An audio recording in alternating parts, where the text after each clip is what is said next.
नमस्कार दोस्तों, हम लोगों ने देखा कि जब गोली दर्पण के सामने भिन्न भिन्न स्थितियों में वस्तु को रखा जाता है तो दर्पण द्वारा बने प्रतिबिंबों के आकारों में परिवर्तन हो जाता है।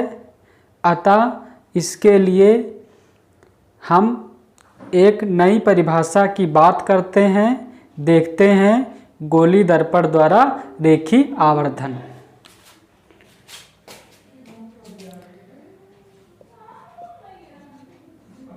गोली दर्पण द्वारा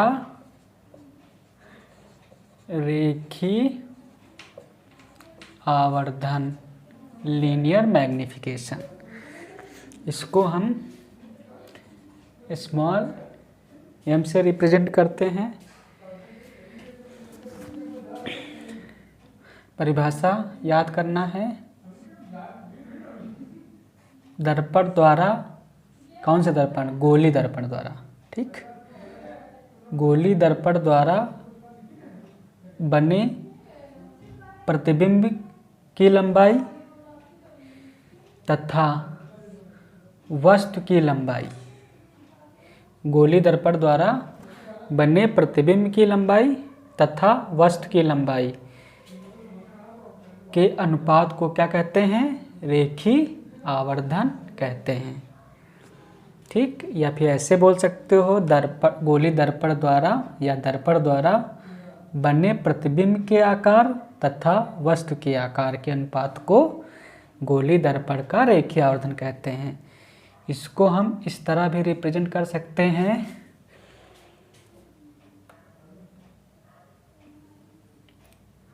दर्पण से प्रतिबिंब की दूरी, दर्पण से प्रतिबिंब की दूरी U से रिप्रेजेंट किया, B से रिप्रेजेंट किया जाता है। दर्पण से प्रतिबिंब की दूरी तथा दर्पण से वस्तु की दूरी, दर्पण से वस्तु की दूरी के अनुपात को रेखीय आवर्धन कहते हैं।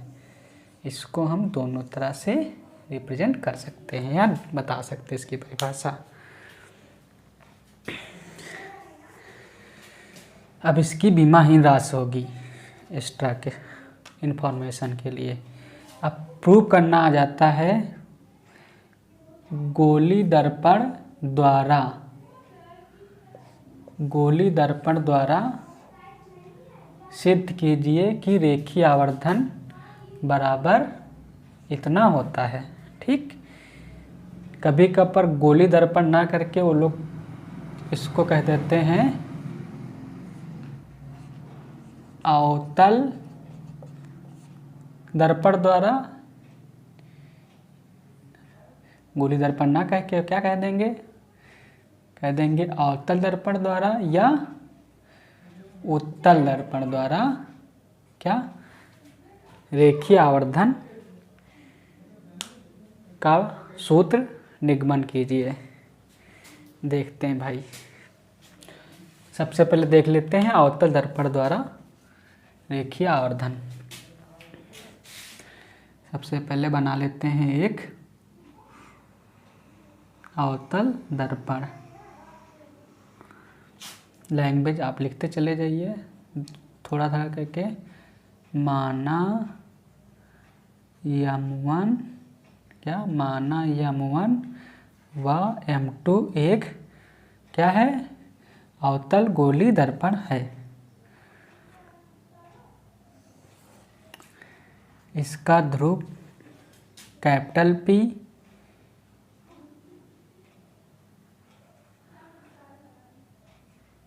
फोकस कैपिटल F, वक्रता केंद्र कैपिटल C है।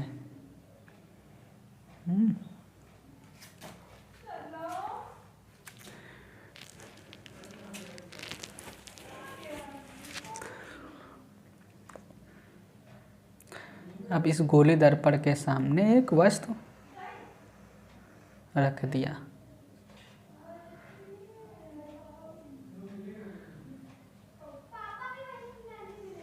मुख्य अक्ष के समांतर चलने वाली प्रकाश किरणें, मुख्य अक्ष के समांतर चलने वाली प्रकाश किरणें दर्पण से टकराकर हमेशा फोकस से होकर जाती हैं रूल्स के अकॉर्डिंग।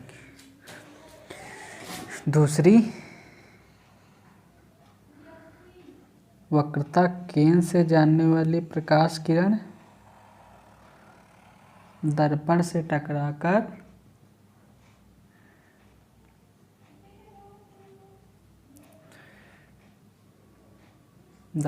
टकराकर उसी मार्ग को लौट जाती है।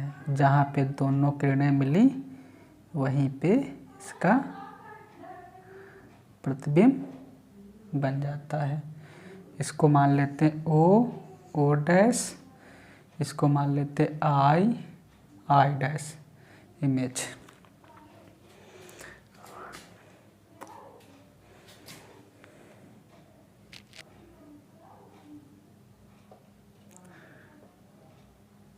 ये आपतित किरण है,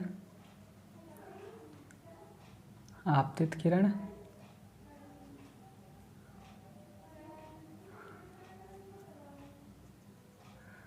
आपतित किरण। और ये क्या हो गई,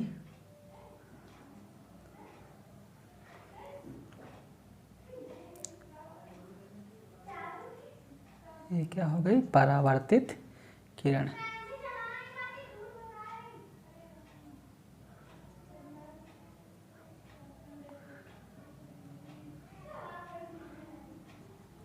ठीक, आपतित किरण अभिलंब के बीच बने कोण को क्या कहते हैं भाई, आपतन कोण कहते हैं, जिससे बोलते हैं परावर्तन कोण, और जो आपस में बराबर होते हैं। देखते हैं भाई, बहुत ध्यान से देखना है। इसमें ये कोण 90 है, ये भी कोण 90 है और ये भी कोण 90 है। ठीक, सबसे पहले देखते हैं कोण ओ डैश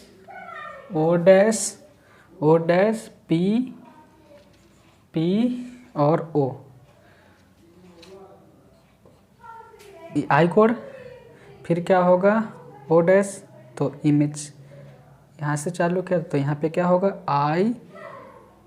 आई डैश, ये आई डैश है, कोण आई डैश, ये कोण का साइन है, कोण आई डैश पी और आई डैश पी और पी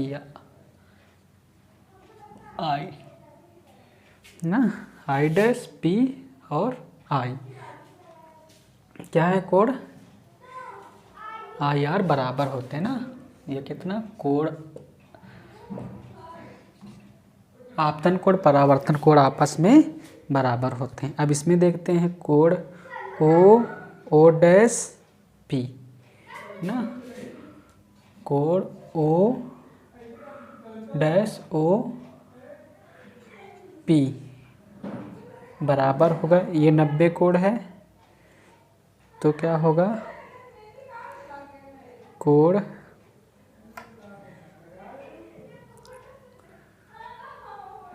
ओ डैश, तो इधर कितना, आई डैश पी, कोण ओ डैश, तो क्या आई डैश आई पी, दोनों कोण क्या है 90, ये भी तो 90 ही होगा ना। जब किसी त्रिभुज में दो कोण बराबर हो जाते हैं तो त्रिभुज क्या हो जाता है, सर्वांसम हो जाता है, सॉरी समरूप हो जाता है, माफ करिए समरूप हो जाता है। त्रिभुज O dash P, O dash P समरूप होगा त्रिभुज आई डैश पी, या फिर छोटा कोण बना दो, ऐसे लिख दो आप, त्रिभुज I dash P, I dash P, तो ओ डैश पी, त्रिभुज ओ डैश पी। समरूप में क्या होता है, भुजाएं अनुपात में बटी होती हैं, समानुपात। आई डैश बराबर क्या होगा, ओ डैश।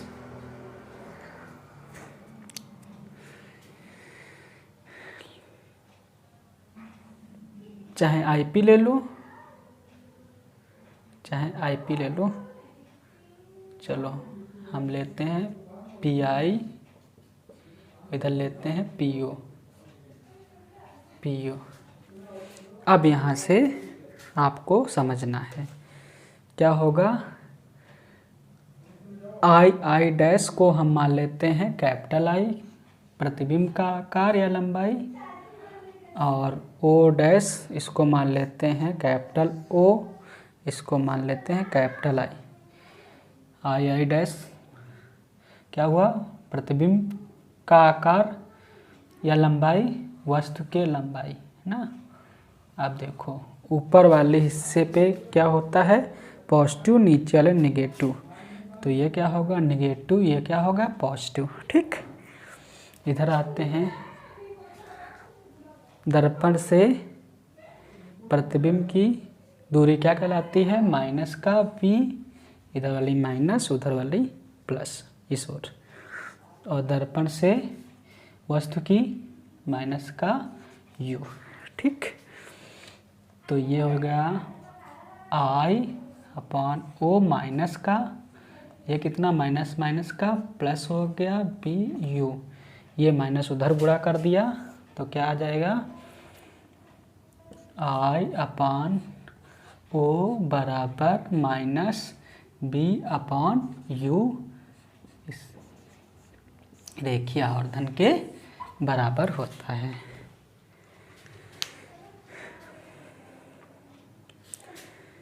ठीक, ये प्रूफ हो गया। अब रेखीय आवर्धन पॉजिटिव होगा और नेगेटिव होगा। जब पॉजिटिव होगा तो प्रतिबिंब कैसा होगा, सीधा। प्रतिबिंब कैसा होगा, प्रतिबिंब सीधा, सीधा होगा तो क्या होगा, आभासी। और नेगेटिव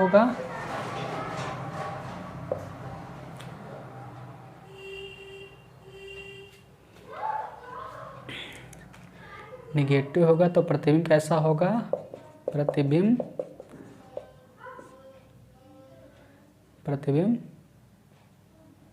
उल्टा और वास्तविक होगा, वास्तविक। आज की क्लास हाई स्कूल के साथ इंटरमीडिएट के विद्यार्थियों के लिए भी बहुत ही महत्वपूर्ण है। सिद्ध करना है गोली दर्पण द्वारा, गोली दर्पण मतलब अवतल या उत्तल किसी का भी यूज वो लोग कर सकते हैं। सिद्ध करना फोकस दूरी वक्रता त्रिज्या की आधी होती है, जहाँ यह फोकस दूरी और वक्रता त्रिज्या है। ठीक, यह फोकस दूरी स्मॉल आर वक्रता त्रिज्या, ये प्रूव करना है, वो भी हम सिद्ध करते हैं अवतल दर्पण द्वारा। बस लैंग्वेज वही माना M1 M2 क्या है, एक अवतल गोली दर्पण है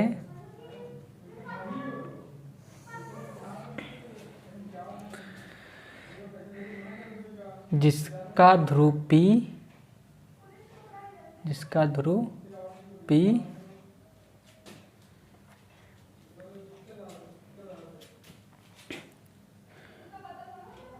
वक्रता फोकस दूरी F, वक्रता त्रिज्या C,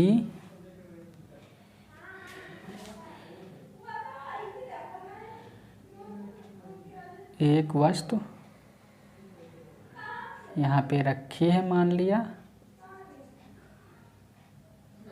मुख्य अक्ष के समांतर चलने वाली प्रकाश किरणें दर्पण से टकरा किससे होकर जाएंगी? फोकस से होकर जाएंगे, ठीक। और क्योंकि यहाँ पे हमको ज़रूरत नहीं पड़ती है प्रतिबिंब की, सॉरी वस्तु की या प्रतिबिंब की, और एक रेखा खींच लेते हैं हम, अभिलंब जिसको डाल देते हैं, इसको हम कर देते हैं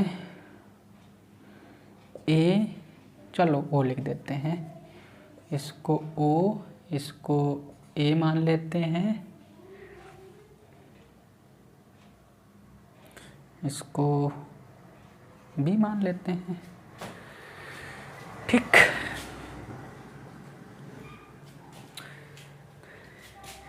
ये आपतित किरण है तो क्या होगा? ये आई कोण।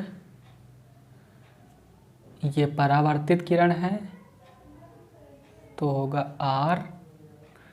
ये आपस में बराबर लिख देते हैं, कोण ओ ए सी, ओ ए सी बराबर है कोण, वो से स्टार्ट कर दो, यहाँ से याद करो, F A C, F A C, F A C. क्यों बराबर है भाई? आपतन कोण परावर्तन कोण आपस में बराबर होते हैं। अब क्या होता है? एकांतर कोण, यानी जेड शेप में इस तरह ये कोण आपस में बराबर होता है, तो ये वाला कोण और ये वाला कोण क्या होंगे? आपस में बराबर हो जाएंगे। क्यों? एकांतर के कारण। लिख देते हैं भाई, कोण ओ ए सी, और इधर से लिख लो सी ओ ए सी ना, और तो यह हो जाएगा, ये कोण बराबर करना है तो ए सी एफ लिख दो, कोण ए सी एफ आपस में क्या है? बराबर। बीच वाला हिस्सा सिर्फ ये, इनको इधर उधर कर सकते हो। किसके कारण बराबर है? एकांतर के कारण, एकांतर के कारण, ठीक। एकांतर कोण का कारण एकांतर कोण लिख देते हैं, ठीक। अब क्या होता है? किसी त्रिभुज में कोण बराबर है तो उनकी भुजाएं क्या हो जाती हैं? बराबर ना। उस कंडीशन में तो क्या हो जाएगा? सी एफ बराबर क्या होगा? ए एफ, या एफ ए लिख दो, सी एफ ए लिख दो, एफ ए, ठीक। यदि दर्पण का द्वारक बहुत ही क्या हो? छोटा हो, बहुत ही छोटा हो तो क्या होगा? ए एफ ए बराबर, एफ ए लगभग बराबर हो जाए कितना? पी एफ के, ठीक।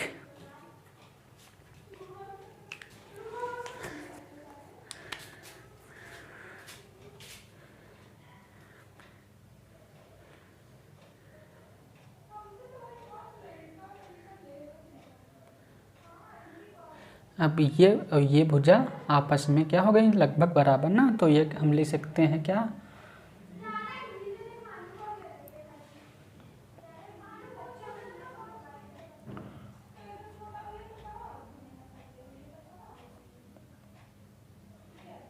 सी एफ या पी एफ 1/2 कितना होगा?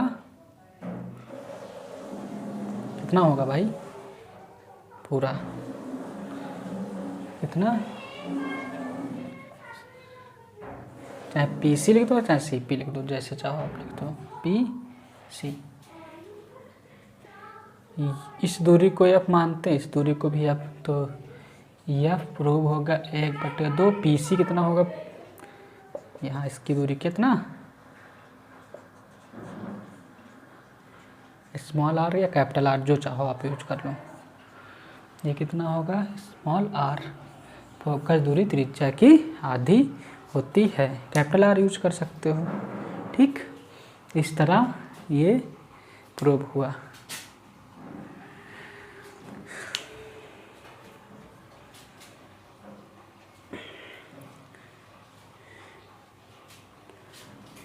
अब देखते हैं गोली दर्पण द्वारा,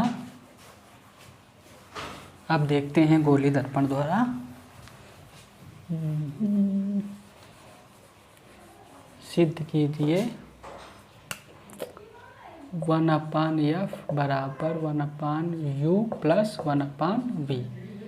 इसको उत्तल या अवतल, सारे ऊपर उपरोक्त सारे, और ये उत्तल या अवतल दोनों पे पूछा जा सकता है। अगर गोली लिखें तो आप किसी से प्रूव करें, अगर वो स्पेशली तौर पर कहें गोली या उत्तल, उत्तल या अवतल, तो आप उसी तरह करें, लेकिन हम अवतल पे इसको कर रहे हैं।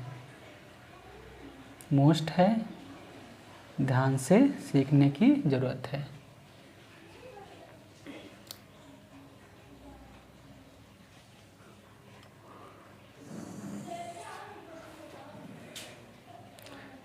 ये मान लेते हैं फोकस, ये मान लेते हैं वक्रता। सबका करने का प्रोसेस एक समान लगभग रहता है। अब तो आपको तैयार होगा। मुख्य अक्ष के समांतर चलने वाली प्रकाश किरण दर्पण से टकराकर, हाँ जी, फोकस से होकर जाएंगी। हमेशा याद रखो।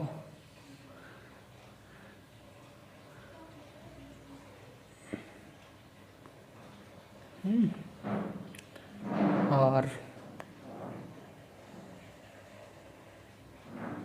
वक्रता केंद्र से जानने वाली दर्पण से टकराकर उसी मार्ग को चुन लेगी भैया। जिधर से आए थे उधर, इसको लिखते हैं ओ डैश, इसको हम लिख देते हैं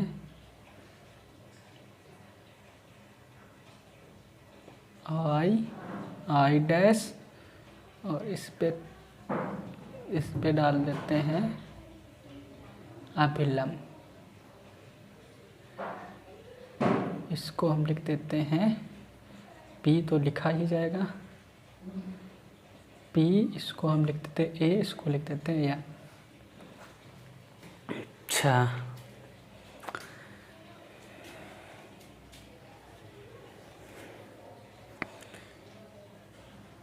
वही लैंग्वेज, वही माना गोली दर्पण M1 M2 है, इसका ध्रुवी है, फोकस F है, वक्रता त्रिज्या C है। इसके सामने O डैश वस्तु रखी है जिसका प्रतिबिंब I डैश बन रहा है ना। दूरियां अभी निकलेंगे, ज़्यादा लेकिन तो कन्फ्यूजन ज़्यादा हो जाता है। तो फिर ये 90 कोण होगा, तो ये भी भैया क्या होगा, 90 कोण। ठीक, ये कोण क्या होते हैं, शीर्षाभिमुख के कारण बराबर।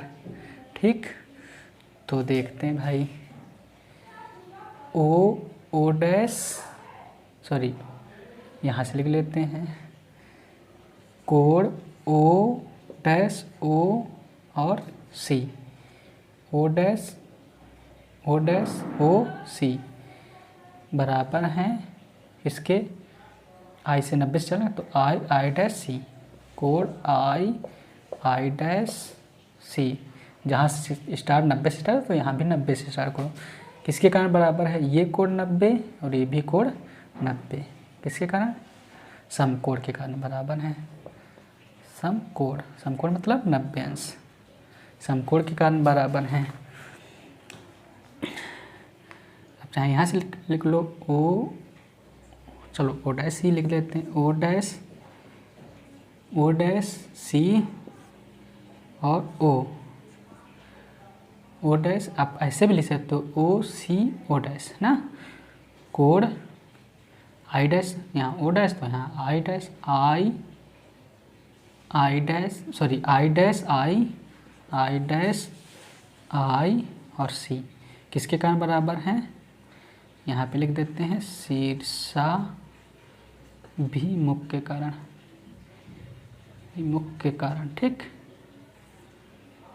ठीक मुख कोण के कारण। ठीक, मुख कोण। अब किसी त्रिभुज में जब भैया दो कोण बराबर हो जाते हैं तो त्रिभुज हो जाता है समरूप। त्रिभुज हो गया समरूप।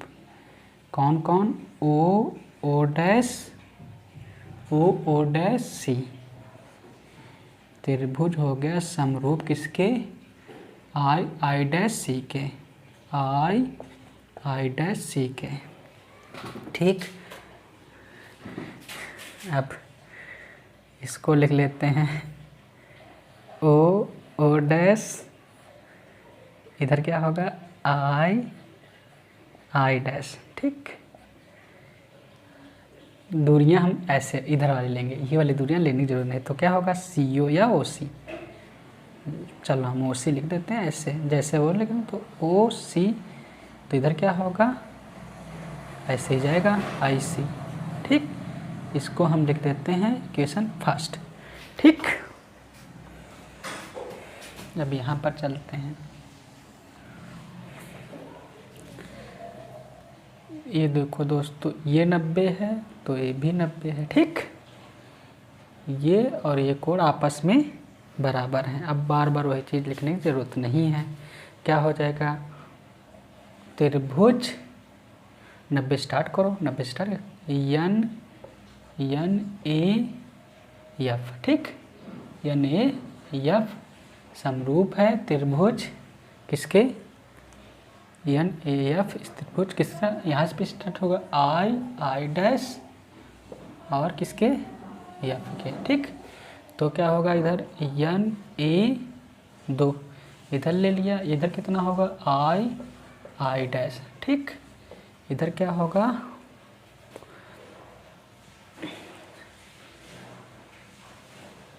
इधर की दूरियाँ लिखे तो एफ एन एफ लिख दो या एफ एन लिख दो। ठीक, तो क्या होगा?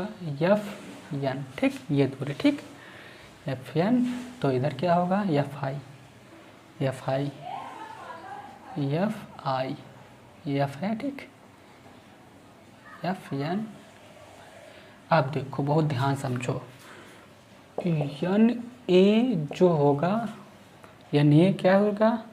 या एन ए ओ डैश के बराबर होगा, क्योंकि क्या होता है? दोनों भुजाएं क्या होंगे? समांतर चल रही हैं ऐसे, तो ये भी बराबर। दूसरा क्या होगा? एफ एन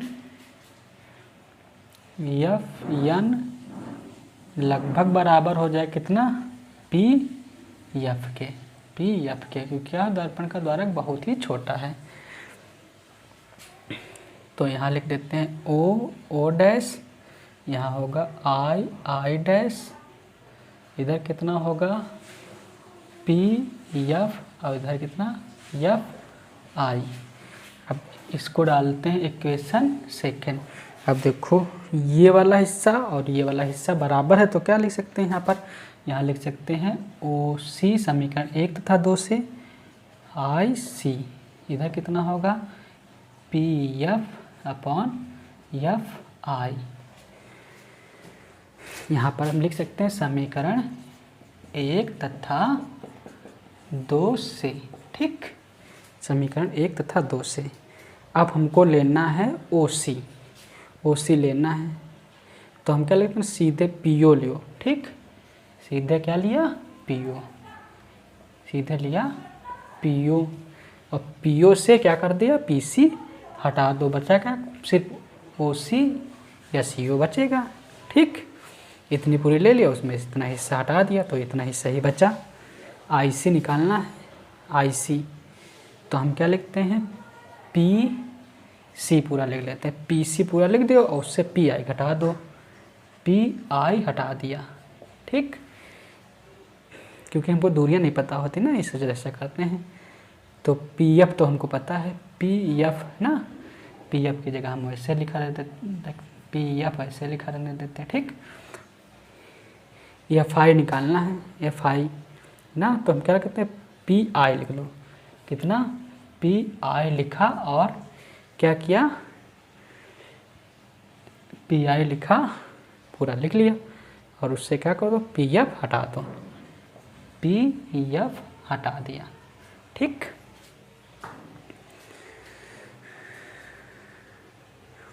इतना करने के बाद अब हम लोगों को मजबूरी है फिगर को रफ करने की।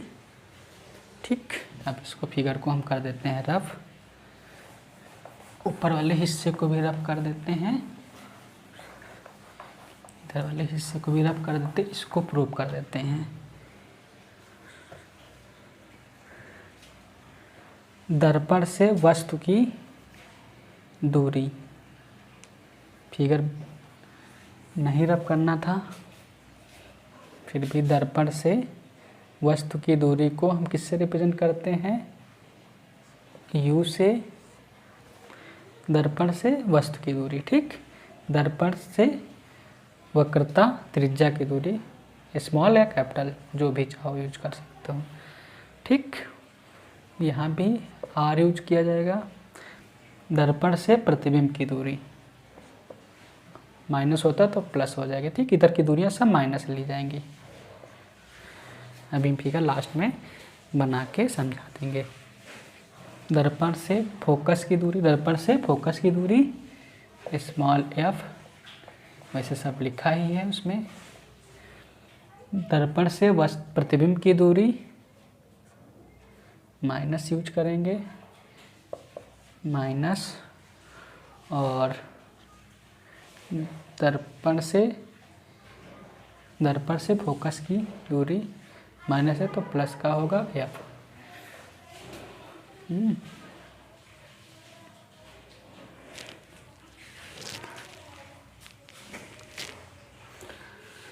अब देखो, क्योंकि हमने अभी देखा R बराबर क्या होता है? 2f होता है। अब यहाँ पे रख दो मान भाई, u प्लस R, ये माइनस 2f प्लस b, ये माइनस f, ये कितना होगा?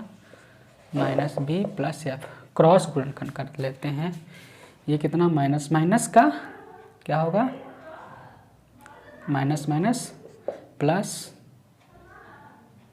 u, ये u ये v। ठीक, इससे हो गया। R यहाँ भी तो रखना पड़ेगा ना, 2f। ठीक, ये कितना होगा? इससे गुणा करोगे कितना? माइनस का, इससे हो रहा अभी ना, अभी इससे नहीं। ये कितना होगा? माइनस का 2f(v). ठीक, इससे अब इससे कराते हैं। माइनस का f(u) और प्लस का कितना होगा? 2f² बराबर का साइन, ये इससे होगा प्लस का ना, माइनस माइनस प्लस 2f² और ये कितना होगा? माइनस का f(b) है। अब देखो बराबर के हिस्से में ये कट जाएगा। ठीक, बाकी हिस्सा उधर ले जाओ। ये बच्चा u(v) बराबर, ये सब इधर लेके आए। ये माइनस f(v) था, ये कितना होगा? प्लस का 2f(b) और ये कितना होगा? प्लस का f(u). ये घट जाएगा, इससे कितना बचा? सिर्फ f(b), ये कितना होगा? f(u), u(b). ये अब कॉमन ले लेते हैं, ये कितना? b/u, u(b). आप डायरेक्ट ना करने कैलकुलेशन तो आप सीधे यहाँ से उतार लें। 1/f, इसको बटन ले गए, इसको उसके नीचे ले गए, u(b) अलग अलग करके लिख दिया, b/u(b) प्लस u कटा u(b), u से u कटा, v से v कटा, प्रूव होके आ गया 1/f 1/u प्लस 1/v।